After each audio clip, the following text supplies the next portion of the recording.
वक्रतुंड महाकाय सूर्यकोटि समप्रभा निर्विघ्नं कुरु मे देव सर्वकार्येषु सर्वदा।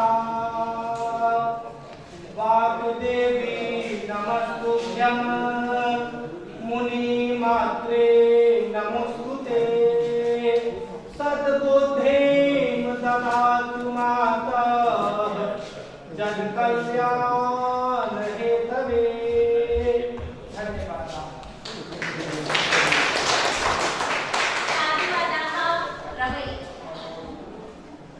इदानीं समागतानां सर्वेषाम् अपि स्वागताय अहं निवेदयामि राष्ट्रियसेवायोजनायाः कार्यक्रमस्य समन्वयकमहोदयान् डॉक्टर सुधीर कुमार झा महोदयान् यत् ते सर्वेषामपि स्वागतं कुर्वन्ति।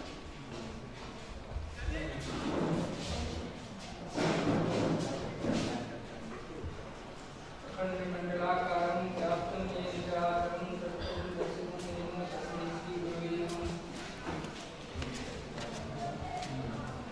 भारत सरकार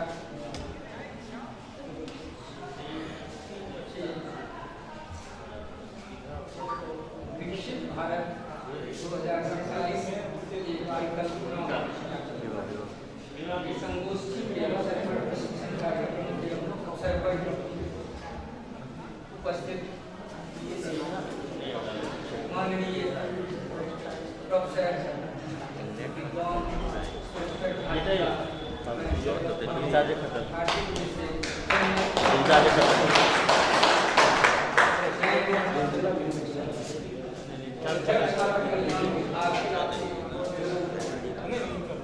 छात्र कल्याण के सर्वोपरि होते हैं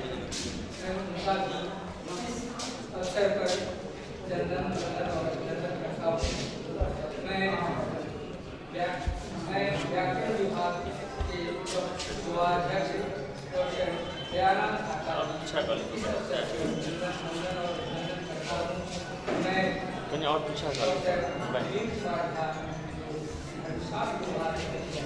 उनका भी विकसित भारत @ 2047 के इस सीजन के लिए हृदय से मैं चंदन और अभिनंदन ज्योतिष विभाग करके मैं दर्शन विभाग अध्यक्ष डॉक्टर शंभू शर्मा विकसित भारत @ 2047 शिक्षण विषय पर अभिनंदन करता हूँ। मैं तमाम जो यहाँ पर विद्वान विद्यार्थियों और प्रशिक्षण में आए हुए जो हमारे शिक्षक हैं, प्राध्यापक हैं, प्राचार्य हैं, उन सबका जैसे अभिनंदन करता हूँ। मैं अपने स्वयं सेवकों का भी जो हर्षोल्लासित हैं, जो भारत सरकार का जो इस तरह का जो कार्यक्रम होता है जिससे उनमें नेतृत्व की क्षमता बढ़ती है और साथ साथ भारत सरकार द्वारा जो कार्यक्रम किया जा रहा है उसको समझने का सुअवसर प्राप्त होता है। ऐसे प्रेरणादायक हमारे छात्र हैं, इस अवसर पर उनका हृदय से स्वागत करता हूँ। और मैं खासकर तकनीकी जो इस विश्वविद्यालय के मास्टर माइंड हैं नरोत्तम जी सर, उनका भी इसके लिए हृदय से अभिनंदन करता हूँ कि वो हमको विकसित भारत के बारे में इस तरह मैं ईश्वर से भी प्रार्थना करते हुए जो कि विकसित भारत @ 2047 जो प्रधानमंत्री का लक्ष्य है उसकी पूर्ति हो, मैं उनका भी हृदय से प्रणाम करते हुए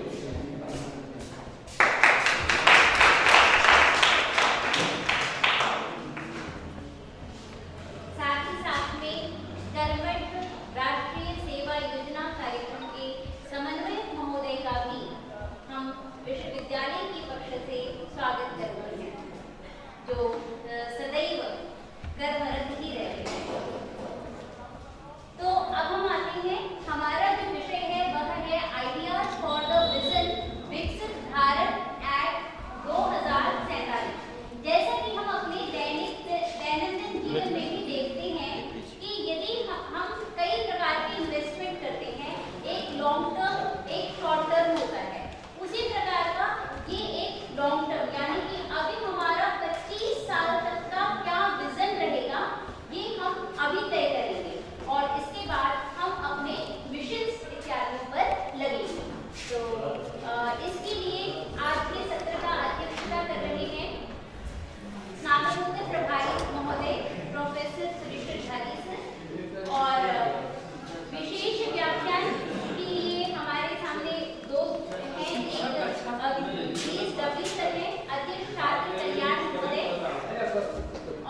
आज के इस कार्यक्रम की अध्यक्षता कर रहे हैं माननीय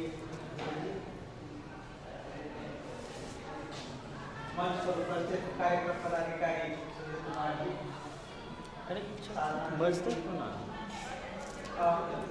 सुनाई कना देते यह जो कार्यक्रम हो रहा है उसके वो की जगह सकते हैं दिस वीकेंड ऐसे सम्मुख में बैठे हुए स्नातक विभाग के प्राध्यापकगण, शिक्षा प्राध्यापकगण और उपस्थित छात्र छात्राएं, वस्तुतः हमारे प्रधानमंत्री माननीय नरेंद्र मोदी जी ने 2045 तक भारत को विकसित राष्ट्र की श्रेणी में लाने का एक लक्ष्य रखा है। सब कुछ सामान्य हर व्यक्ति आगे की ओर जाना चाहता है। कोई न कोई छोटा ही लक्ष्य हो, बड़ा लक्ष्य हो, जैसे नरवानी ने कहा, सबका अपना लक्ष्य होता है। इसी क्रम में राष्ट्र को विकसित राष्ट्रों की श्रेणी में ले जाने के लिए माननीय प्रधानमंत्री का जो स्वप्न है उसे हमेशा कार्य करना है, सबके सहयोग से करना है। उसके लिए क्या दृष्टि होगी, क्या कार्यक्रम होंगे, हम सहयोगी होंगे, किस प्रकार से होंगे, इसके लिए उन्होंने एक अपनी दृष्टि रखी है। और पिछले 11 तारीख से यह 25 तारीख तक यह कार्यक्रम निर्धारित है। संपूर्ण भारत में और प्रवासियों के साथ भी जो प्रवासी जो हमारे देश से बाहर रह रहे हैं उनसे भी दृष्टि मांगी गई है कि आपकी क्या दृष्टि है, आपका क्या सुझाव है। और यहाँ तो सबसे यही गया है, पीछे 11 तारीख को सभी विश्वविद्यालयों से राजभवन में 10-10 वरिष्ठ शिक्षकों को बुलाया गया था। उसमें अपने विश्वविद्यालय से भी कुलपति की अध्यक्षता में 10 शिक्षक गए थे। उसमें प्रमुख गुरुजी भी थे और वहाँ एक दृष्टि बताई गई, संपूर्ण कार्यक्रम को बताया गया कि कैसे कैसे हमें ये काम करना है। जो शिक्षक यहाँ से गए हैं उन्हें तो सब कुछ पता है ही है, हमें जो जानकारी नहीं है उसके बारे में गुरुजी डिटेल से बताएंगे। आप उसमें तकनीकी सहयोग दत्ता मिश्रा जी करेंगे ही। इसमें हमें तन मन से लग करके इसमें सहयोग करना है कि 2047 तक अपने राष्ट्र को विकसित करने में हम सहयोगी बने। बहुत बहुत धन्यवाद।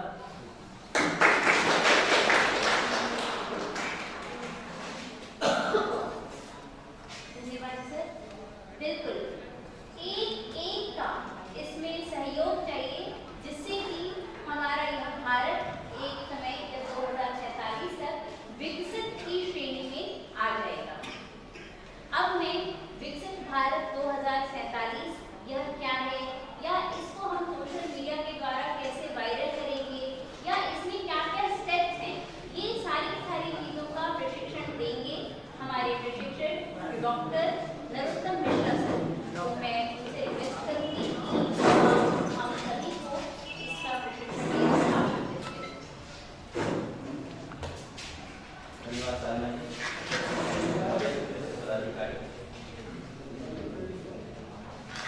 प्रशिक्षण में स्टार्ट करो। प्रशिक्षण बहुत 2 मिनट का ही होगा, बहुत बड़ा प्रशिक्षण नहीं होगा। मगर कल जब अध्यक्ष छात्र कल्याण महोदय ने मुझे कहा जो आपको इसमें रहना है, तो मैंने पहली चीज यही सोची जो आप लोग भी सोच रहे हैं, यार क्या सब बला आ गई उन लोगों के सामने, ठीक है। तब मैंने इसको देखा और सोचा, डिटेल तो सर बताएंगे, जो आखिर इसमें हमारी क्या सहभागिता हो सकती है, कैसे हो सकती है, वो 2 मिनट का काम है, मैं 2 मिनट बता दूं। इसमें भारत सरकार की परिकल्पना है, प्रधानमंत्री मोदी जी की परिकल्पना है जो 2047 तक भारत हमारा कैसा हो। इसमें हमें ये बताना है जो हम क्या करें, क्या अपने में सुधार लाएं जिससे ये हमारा देश आगे की तरफ जाए। प्रत्येक व्यक्ति को 500 वर्ड में 2 प्रश्नों का जवाब लिखना है। अगर आप लिखने में असमर्थ हैं तो आप अपना ऑडियो दे सकते हैं उससे, ये भी व्यवस्था उसमें की गई है। ये क्या फायदा होगा? बहुत कल मैंने कुछ लोगों से जब बात करी सर, वो लोगों ने मुझे कहा ये तो साइंस एंड टेक्नोलॉजी वालों का है, हमारा इसमें क्या काम है? हो सकता है आप लोगों में से कुछ लोग इसे सोच रहे हैं। ये मूलतः संस्कृत विश्वविद्यालय और संस्कृत का ही काम है।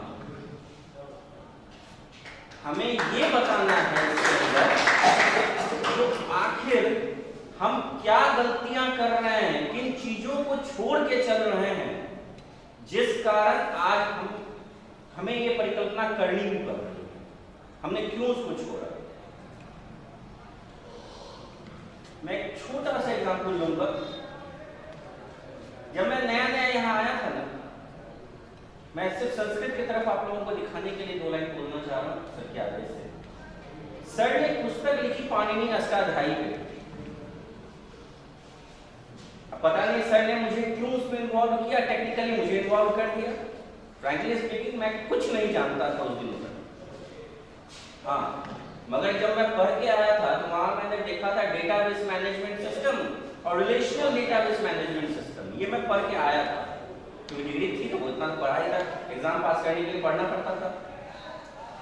जब सर ने पाणिनि की अष्टाध्यायी मुझे दिखाई तो वहां मैंने देखा, सर से डिटेल डिस्कशन हुआ। सर का मतलब हैट्स ऑफ टू हिम, वो संस्कृत के साथ साथ कंप्यूटर उतना ही अच्छा जानते हैं, उसे पढ़ाता भी देते थे। तो सर ने मुझे बताया, दिखाया, क्यों दिखाया, मैंने बताया कि मैंने देखा वहां रिलेशनल डेटाबेस मैनेजमेंट पाणिनि के अष्टाध्यायी को अक्षरशः पालन करता है। मगर आज जब रिलेशनल डेटाबेस मैनेजमेंट कंप्यूटर वाले पढ़ते हैं ना, तो कोई पाणिनि वहां याद नहीं रखता है। वो चीज हम छोड़ चुके हैं। यही चीज प्रधानमंत्री जी चाहते हैं, जो भाई डेली मुझे चीजें आप याद कीजिए और समाज को बताइए। मैं ट्रेनिंग पार्ट में सीधा आ जाता हूं,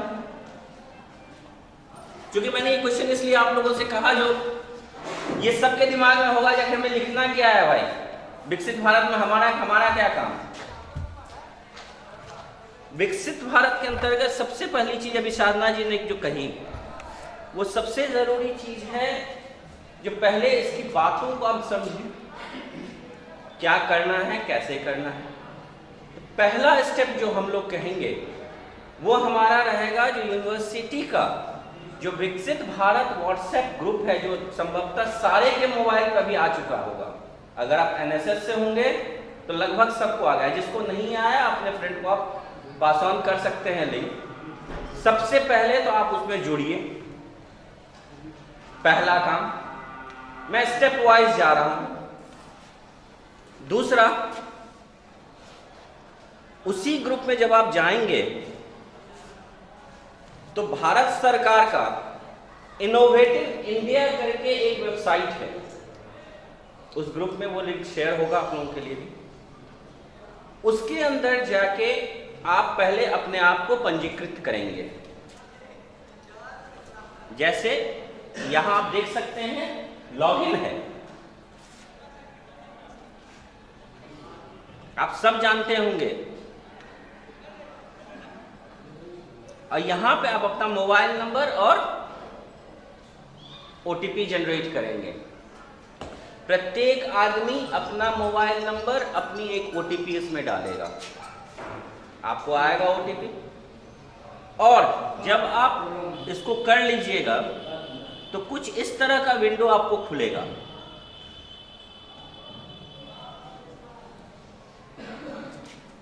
ये विंडो आपके सामने आएगा जिसमें 5 कैटेगरी हैं। थोड़ी सी क्लैरिटी कम है।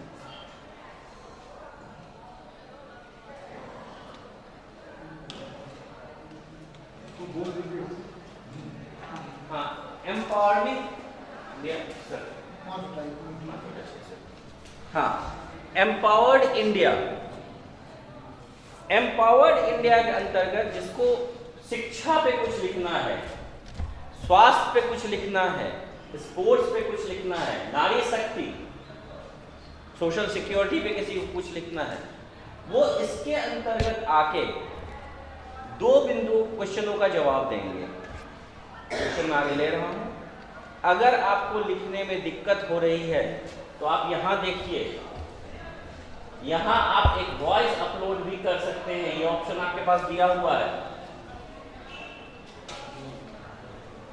ये जरूरी नहीं है जो आप लिख ही के दें, आप अपनी बात को रिकॉर्ड कीजिए, ठीक है, और उसको अपलोड कर दीजिए।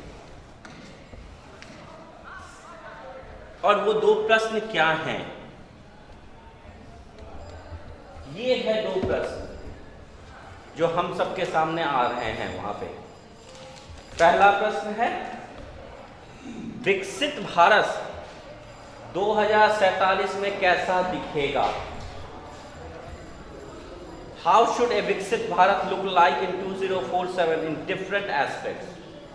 हर पहलुओं पे कैसा दिखेगा, अलग आपका कैसे होगा। दूसरा क्वेश्चन जो मैं आपसे कह रहा था, उसके लिए हमें क्या करना होगा?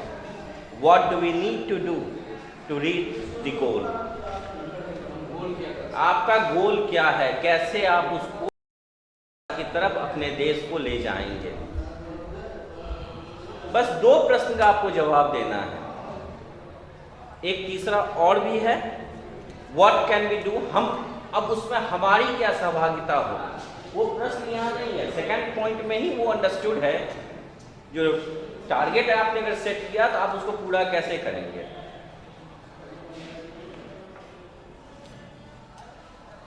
ये 2 प्रश्नों का आपको जवाब देना है, और जब आप सबमिट करेंगे उसके बाद आपको एक मैसेज जाएगा। उस मैसेज को, और आपके ईमेल पे भी जाएगा ऑब्वियसली, उस मैसेज को आपको ये जो ग्रुप है उसमें अपलोड कर देना है। और सेल्फी तो सब लेते हो भाई, बाद में जाके कोई सेल्फी भी ले लेना, आप फेसबुक पे डाल देना जिससे तुमने उसको समझा। वेबसाइट में अगर दिक्कत होती है तो ये आपका है वेब एड्रेस QR कोड के साथ, वो आपके व्हाट्सएप में भी जाएगा। काम इतना ही है भाई, इतना काम करेंगे तो सर्टिफिकेट तो लेंगे ही अपन लोग, ऐसे तो कोई हम लोग मानने वाले तो है नहीं, ठीक है। अब वो नाम से लेंगे, काम भी करे या नाम भी ना हो, ठीक है। तो उसके लिए कुछ नहीं करना है आपको, एक ये वेबसाइट है, इस वेबसाइट पे जाइए, अपने सर्टिफिकेट के लिए एक रिक्वेस्ट दीजिए, अब बस एक शपथ लीजिएगा ही, वो तो सब हम लोग लेते ही हैं कि हम विकसित भारत में अपनी सहभागिता देंगे। काम इतना ही है। और जब ये सारा चीज आपका हो जाएगा तो बस आपका सर्टिफिकेट भी आ गया। प्रिंट तो कर ही लीजिए, पहले तो सोशल मीडिया पर ग्रुप में डाल दीजिए।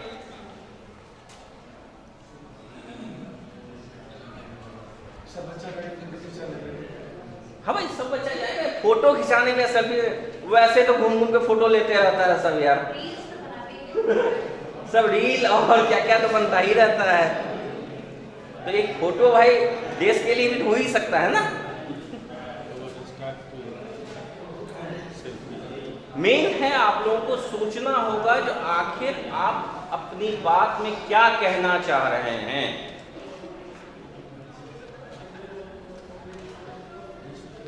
अब वो मेन संस्कृत वाले को ही कहना है।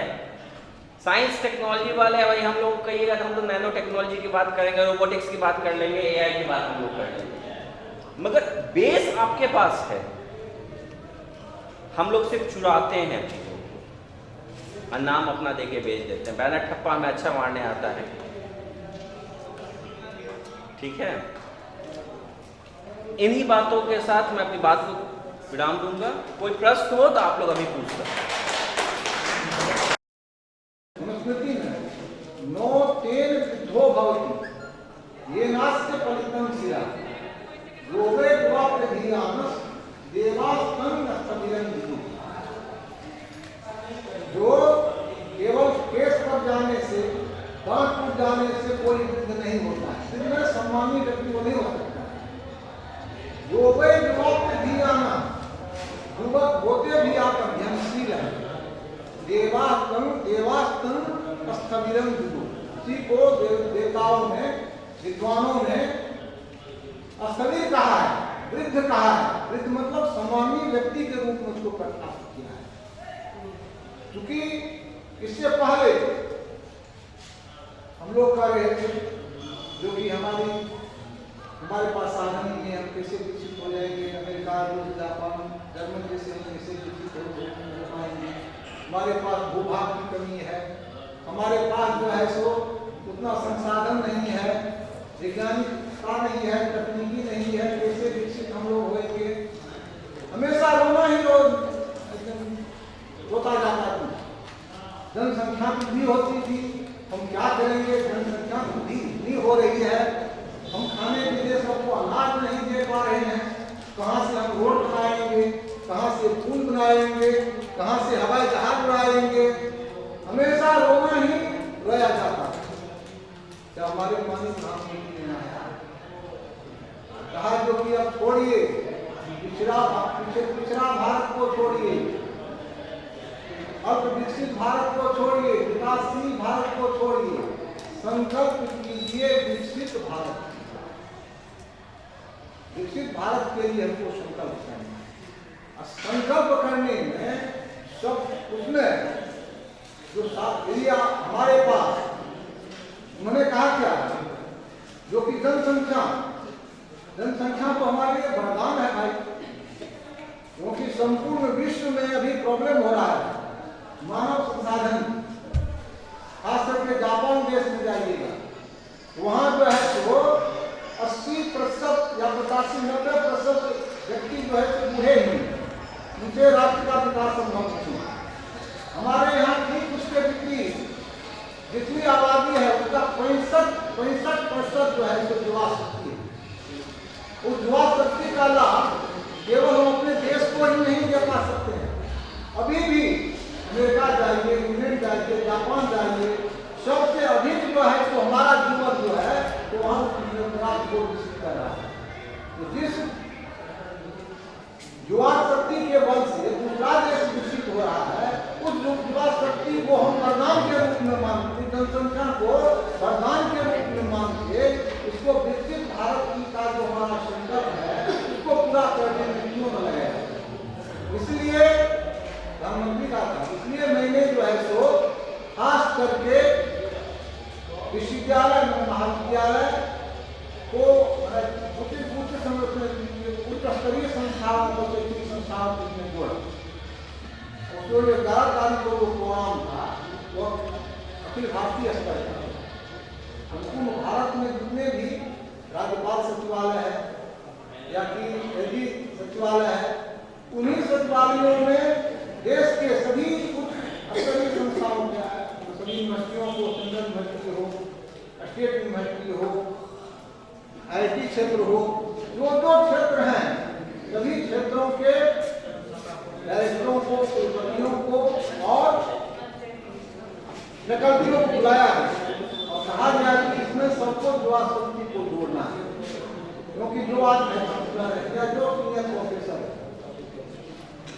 उनका कैरियर नहीं बनना है, कैरियर तो उनकी पराकाष्ठा पर चलिए और 10 साल, 15 साल, 20 साल, 25 साल के बाद हो सकता है कि वो रहें नहीं। कैरियर और देश इनका बनने वाला है। तो आज का जो युवक है, जो युवक अभी महाविद्यालयों में, विश्वविद्यालयों में पढ़ रहे हैं, उसकी अवस्था 20 से 25 वर्ष के अंदर की है। अभी आपको जो है सो 2047 में हमको बनाना है, 23 वर्ष लगभग 24 वर्ष हमको लगेगा। उस समय में आज के जो युवक हैं उनकी उम्र हो जाएगी कितनी, तो लगभग 40-47 जो जीवन की उनकी एक पराकाष्ठा हो।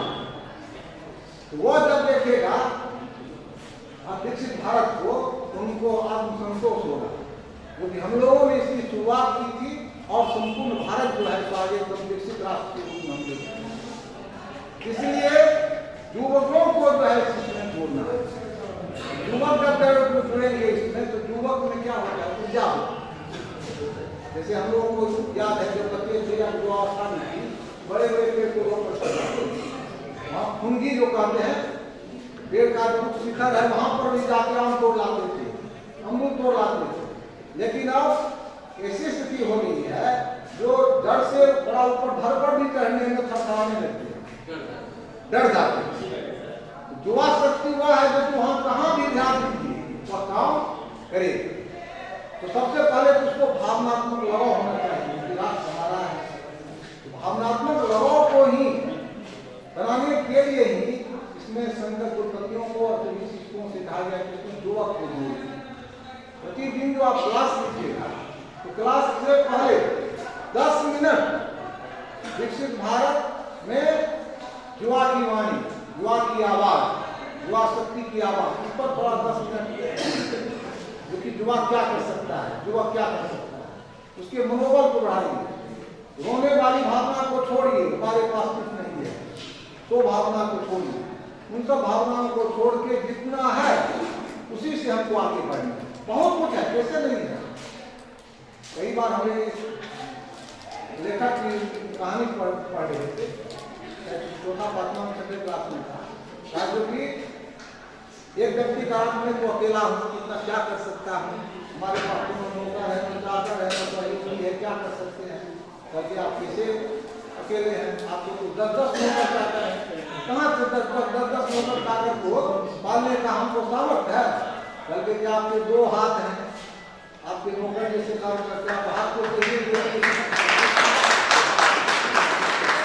इसको उठा के वहां रख दो, उठा के रख देगा, उसके लिए किसी की जरूरत नहीं है।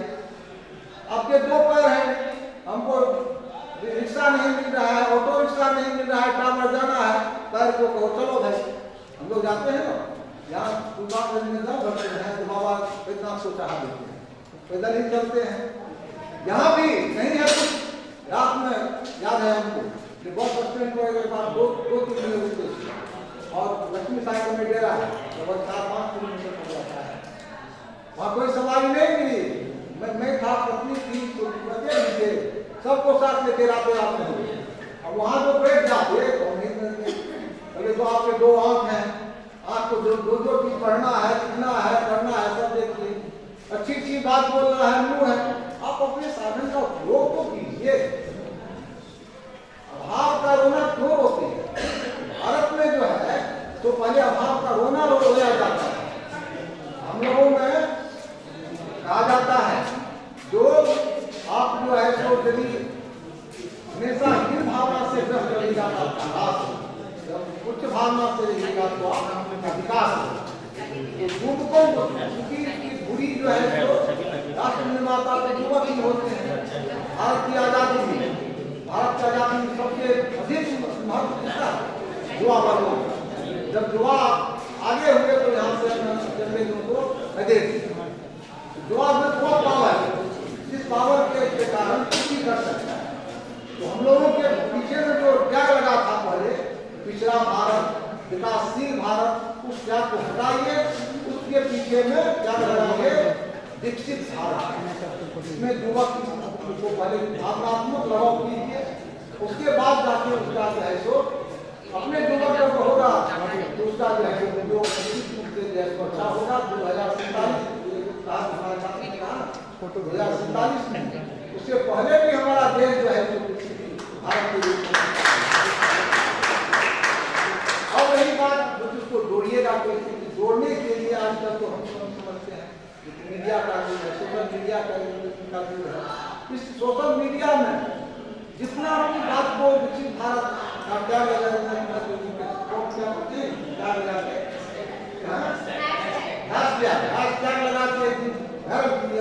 क्या बात है, जहाँ इसके के साथ एक हैशटैग के साथ जो है सो मैसेज है क्या है, लोगों को भी प्रेरणा देगी। उसको करना है क्या, सबसे पहले हम लोग करेंगे जो बुक को बना रहे हैं, बुक में जो है तो एक जो है सो आपको मैसेज है, उस मैसेज के साथ एक जो है सो आपका QR कोड है। QR कोड को जब खोलिएगा तो सीधे MyGovernment.in जो है उस पर जो पोर्टल बना हुआ है विकसित भारत का, उस पोर्टल पर सीधे आप पहुंचेंगे।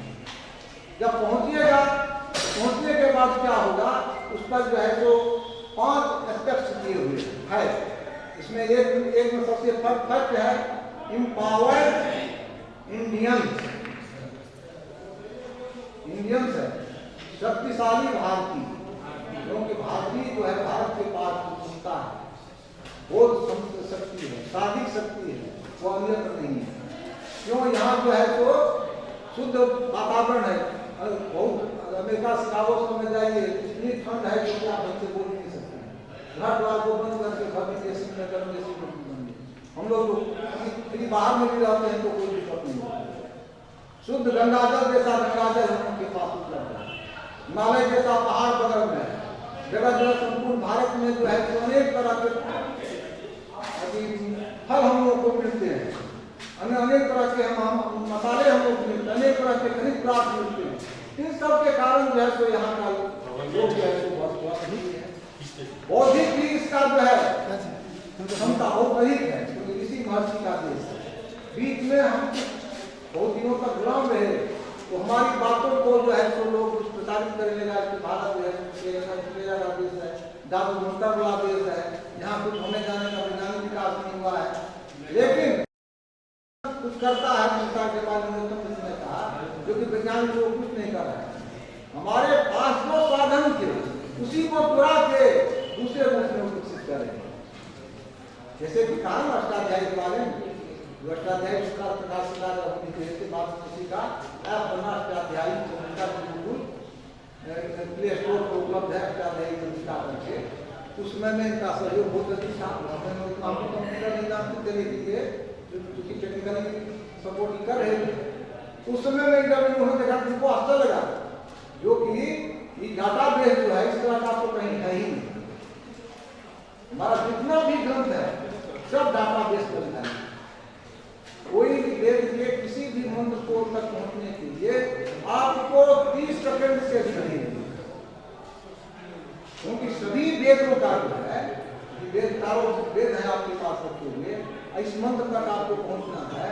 तो डाटा बेस हमारा इस तरह से है, जो कि यह वेद जो है तो यह वेद 4 वेद, ऋग्वेद जो है तो मंडल में बटा हुआ है, शुक्ल यजुर्वेद अध्याय बटे हुए हैं, 40 अध्याय सुनते हैं, ऋग्वेद 8 मंडल है, सामवेद इसी तरह से विभाजन किया हुआ है।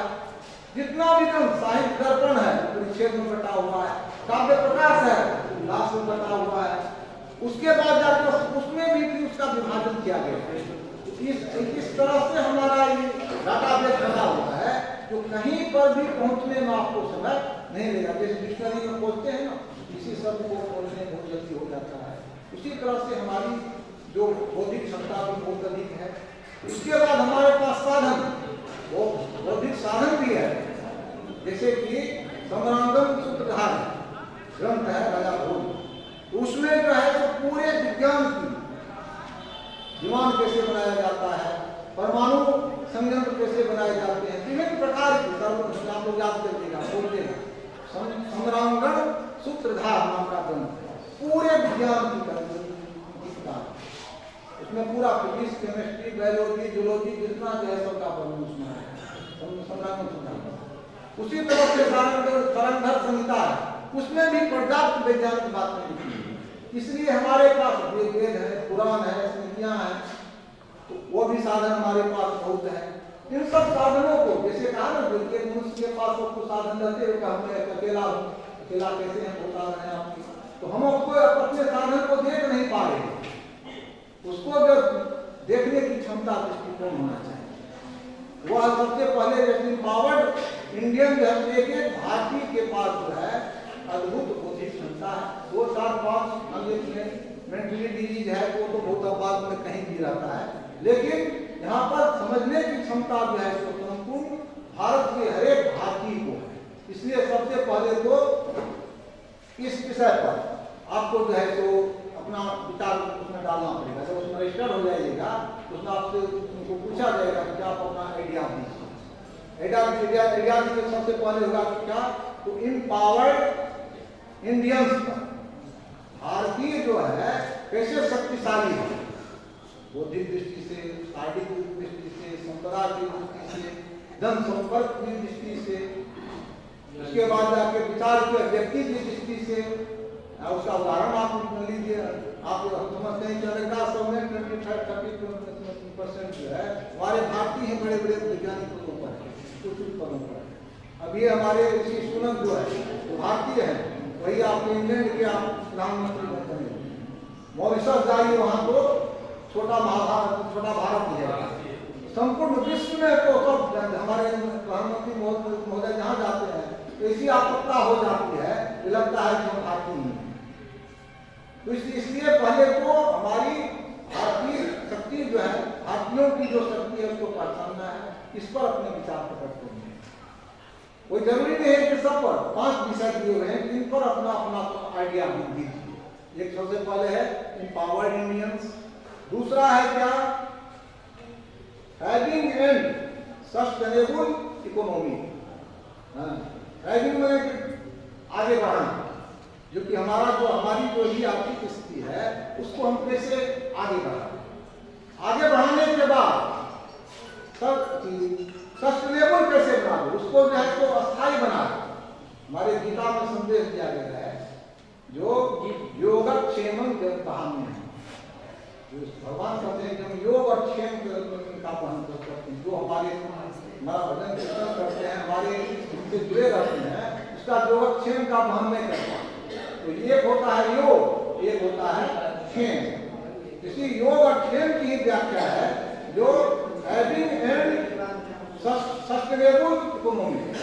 हमारी बात जो आर्थिक स्थिति, जो आर्थिक अर्थ रूप में जो हमारे पास नहीं है, उसको कैसे हम संग्रह करें, जो संग्रहित है उसको कैसे हम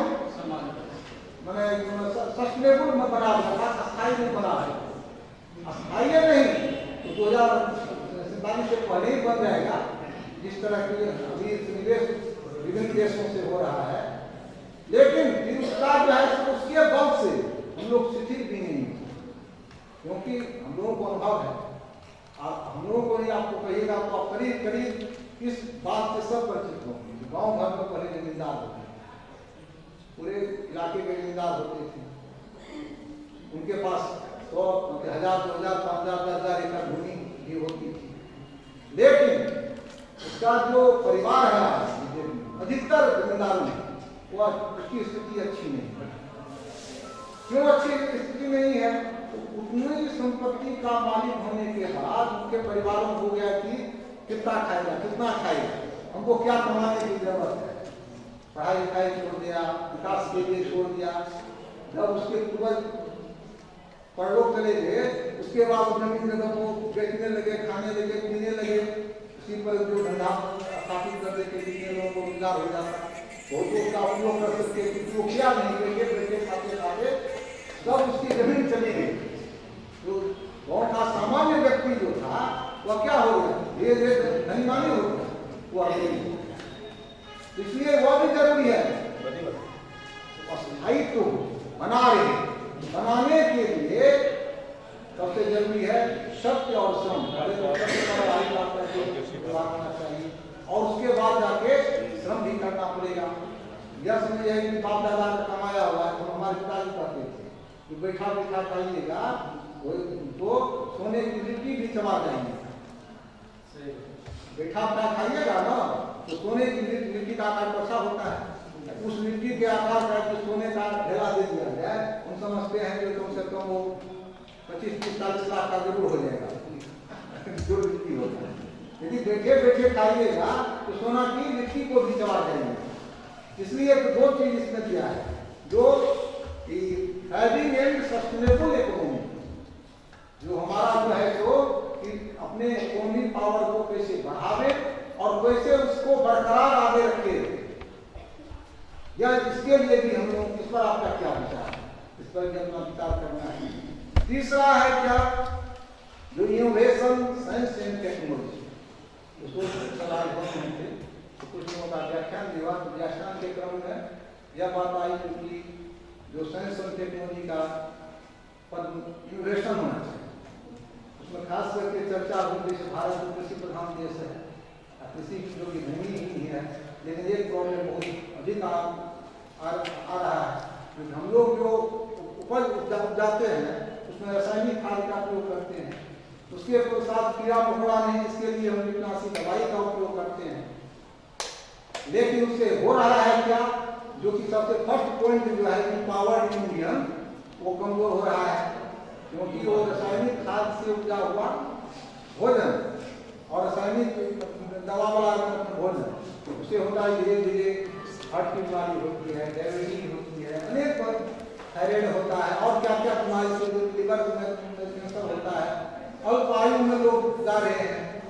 उसको उस पर इनोवेशन होना चाहिए क्योंकि बिना रासायनिक खाद का उपयोग किए हुए, बिना कीटनाशी दवाई का उपयोग किए हुए कैसे अच्छा उत्पादन उस पर वो कृषि विश्वविद्यालय जो है यहाँ वहाँ के उन्होंने कहा कि हमारे यहाँ काम हुआ है, कुछ ऐसे हमारे पेड़ पौधे हैं जैसे कि गाजर घास जो होता है, गाजर का घास, उसमें यह क्षमता है कि उसको भिगो के फसल पर आप छिड़क दीजिए पानी को, सब कीड़ा मकोड़ा मर जाएगा, कोई ये समस्या नहीं है, अपने आप खत्म हो बिना रासायनिक बिना कीटनाशी दवाई का उपयोग किए हुए।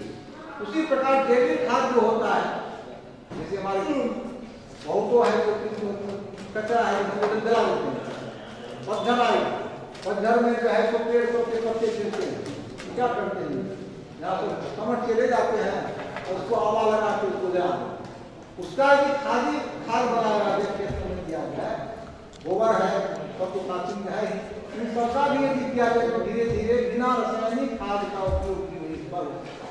इसी तरह से और भी बहुत तरह का इनोवेशन हो सकता है, जैसे इनोवेशन हो सकता है क्योंकि हमारे यहाँ जो ग्रंथ उन ग्रंथों का अनुवाद कैसे हो, सही अनुवाद हो, अभी भी बहुत गूगल ट्रांसलेशन है उस पर संस्कृत का अनुवाद होता है, शुरू हो गया है, लेकिन पूरा परफेक्ट नहीं होता है, अभी भी इनोवेशन की जरूरत है।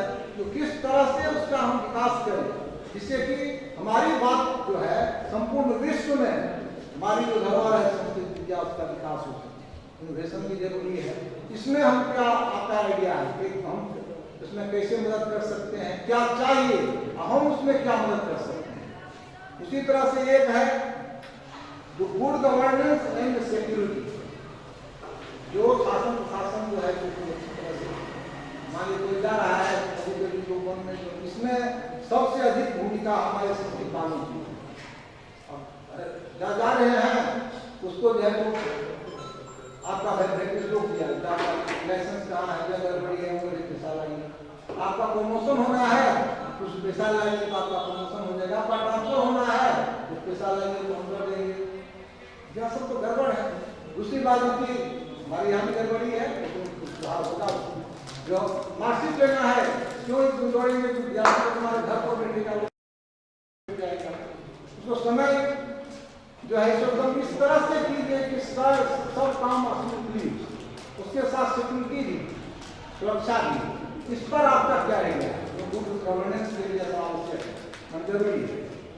आइडिया इन द वर्ल्ड, अब देखिए इस पर जो है तो गुड गवर्नेंस जब कहिएगा सबसे पहले नैतिकता का विकास होना चाहिए, नैतिकता का विकास करने के लिए हम आप बहुत बड़ी भूमिका निभाना, तो हमारे यहाँ 18 पुराण है उसका प्रवर्तन होता है, भागवत महापुराण का प्रवर्तन होता है, देवी भागवत पुराण का होता है, गीता का होता है, बहुत नैतिक बातें कही गई है।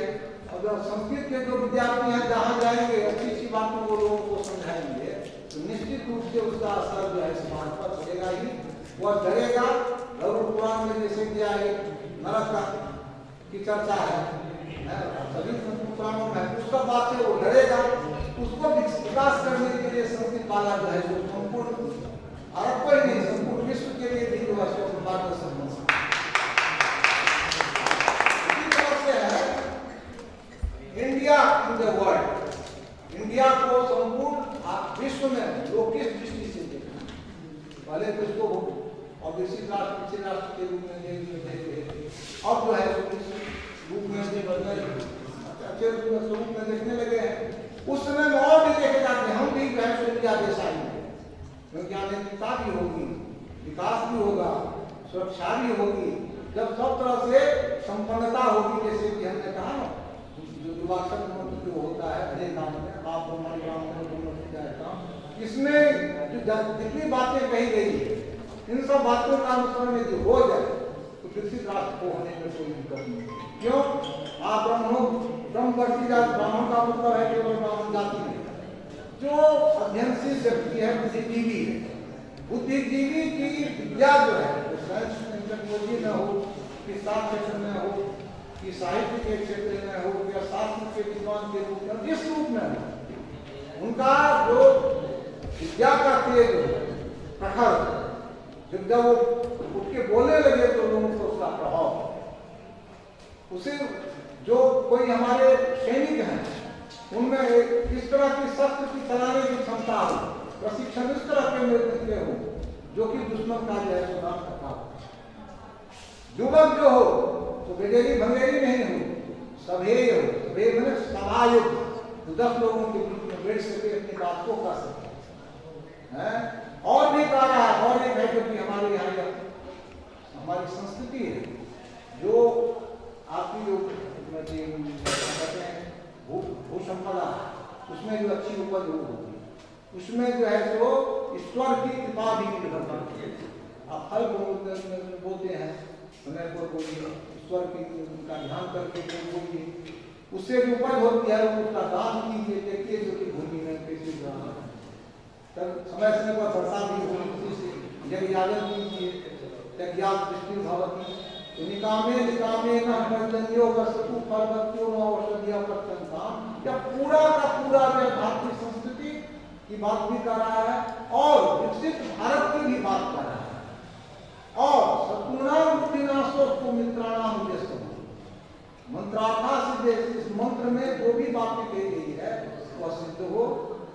और आपका जो मनोरथ है, हमारा जो संकल्प है 2047 में विकसित भारत में, वह भी आपका पूर्ण हो। और शत्रुणाम बुद्धिना, शत्रु का नाश नहीं हो। शत्रु तो बहुत अच्छी बात है, शत्रु रहेगा तो मानव है, वो भी मानव संसाधन का उपयोग कर सकते हैं। उसकी जो विपरीत बुद्धि हो गई है उसका नाश हो, सद्बुद्धि का विकास हो, सद्बुद्धि का विकास हो। उसमें गीता में कहा गया है, गीता में कहा गया है यदा ही धर्मस्य ग्लानिर्भवति भारत अभ्युत्थान धर्मस्य तात्मानस्याम। वहां पर क्या कहते हैं? दादा ही धर्मस्य ग्लानिर्भवति भारत अभ्युत्थान धर्मस्य परित्राणाय साधूनां विनाशाय च दुष्कृतां धर्म संस्थापनार्थाय संभवामि युगे। दुष्ट लोगों का नहीं कहा है, दुष्कृतां जो गलत करने वाले। और भगवान ने यह भी कहा है अपनी चेत तू दुराचार हस्ते मां मनन्य भाव साधु एव स्वमंतव्य सम्यक व्यवस्थितो ही। कोई व्यक्ति देखिए बच्चे बहुत बदमाश हैं, लेकिन बाद में जो है तो सत्संग में आने के कारण बहुत अच्छे आदमी हैं। भगवान का अपनी चेत तू दुराचार, दुराचारी से दुराचारी व्यक्ति ही क्यों नहीं, यदि उसको हस्ते मां मनन्य भाव, जो हमारे कहे गए जो मार्ग है, रास्ता है, शास्त्रों में जो कही गई बातें हैं उसका जो अनुसरण कर रहा है, साधु मंतव्य, उसको साधु समझना चाहिए। सम्यक व्यवस्थित हो ईश्वर, व्यवस्थित में होता है संबंध, क्योंकि उसको जहाँ ढूंढना चाहिए ढूंढे। पहले जैसे रास्ता से भटक गया था, अब रास्ता से भटक नहीं गया, रास्ते पर आ गया। इसलिए यह भी जरूरी है जो ये कोई घटका है तो उसको मंत्र बोले शत्रुनाम बुद्धिनाश, उसका बुद्धिनाश हो जाए, सद्बुद्धि उत्पन्न हो जाए, वो हमारे लिए तो बड़ा काम का हो जाएगा। उसका हम उपयोग करेंगे, उसको हम दुश्मन क्यों समझेंगे? इसका इस तरह से हम लोग वातावरण बना दें जिससे कि वो से इलाज हो जाए। इस पर जो है तो इंडिया इन द वर्ल्ड इस पर भी हम लोग को प्रचार प्रसार करना है। कैसे होगा? उसी के लिए सबसे पहले युवा भावना उत्पन्न करेंगे। युवा भावना करने के लिए जब आप कहिएगा तो आप इसमें सबसे पहले रजिस्टर होना पड़ेगा। उस पर रजिस्टर होने के बाद इस पर जो कोई बातें हैं आप लिखित रूप में या वॉइस के रूप में उस पर दे सकते हैं। जब सबमिट कीजिएगा, सबमिट करने के बाद आपको जो है क्या मिलेगा? ये सर्टिफिकेट मिलेगा भारत सरकार की ओर से। उस सर्टिफिकेट को अपने पास तो रखिएगा ही, लेकिन उसका आभासी जो है डिजिटल रूप बना दीजिए और उसको जो है तो अपना फेसबुक पर, अपना व्हाट्सएप ग्रुप पर, व्हाट्सएप पर सगा संबंधियों सबको भेज दीजिए। देखिए हमारे भारत सरकार की ओर से, भारत सरकार को हमने अपना विचार किया था, इसके लिए भारत सरकार ने हमको सर्टिफिकेट दिया और ऊपर जो है तो फिर हैशटैग लगाइए विकसित भारत 2047 का, क्योंकि 100 वर्ष पूरा होने जा रहा है तो संपूर्ण वायरल होते जाएगा। और यह भी समझ इसमें दिया हुआ है जो जब जिनका बहुत उत्तम विचार जिन सबका होगा उनको पुरस्कार भी भारत सरकार से दिए जाएंगे। पुरस्कार की राशि बहुत अच्छी है। फर्स्ट पुरस्कार जो सबसे सर्वोत्तम विचार जिसका होगा, जो उसका पूरा वायरल होगा विश्व में, जो कि विकसित भारत को बनाने में इनका विचार जो है जो बहुत उत्तम रहा, उसके लिए बहुत बड़े एक्सपर्ट लोग होंगे, उनको 5 लाख रुपये का इनाम मिलेगा। उसी तरह से जो द्वितीय पुरस्कार के रूप में 3 लाख, उसके बाद 2 लाख, उसके बाद भी अनेक पुरस्कार इसमें दिए जाएंगे। इससे दो फल होगा, जो एक तो युवक इससे जुड़ जाएंगे, युवक वर्ग हमारा राष्ट्र है, जब इस भावना को तो छोड़ना है। तुलसीदास ने लिखा है रामकृष्ण मानस में, पौनिक हो ही हमें कहा, कोई राजा हमको क्या है, मोदी बने कि क्या कहते हैं नीतीश बने तो वो नहीं। आपको ध्यान रखना है हमारा नेता कैसा होगा, नेता पर ध्यान रखना आपका काम है, क्योंकि आप ही के वोट से कोई नेता बनता है। तो नेता हम उस व्यक्ति को देंगे तो राष्ट्र के लिए सोचे, केवल अपने लिए नहीं सोचे। इसलिए पौनिक कोई हमें का हानि इस बात को छोड़ के हरेक युवक को राष्ट्र निर्माण में लग जाना है। 2047 तक जो है निश्चित रूप से हमारा भारत देश तो विकसित होते जाएगा। हमारे पीछे जो भीतर विकासशील का टैग लगा हुआ है, पिछड़ा का टैग लगा हुआ है, वो टैग को हटाना है। हटाने के बाद जो है संतोष आगे बढ़ पाएंगे। बड़ा संकल्प हाँ इन्हीं शब्दों के साथ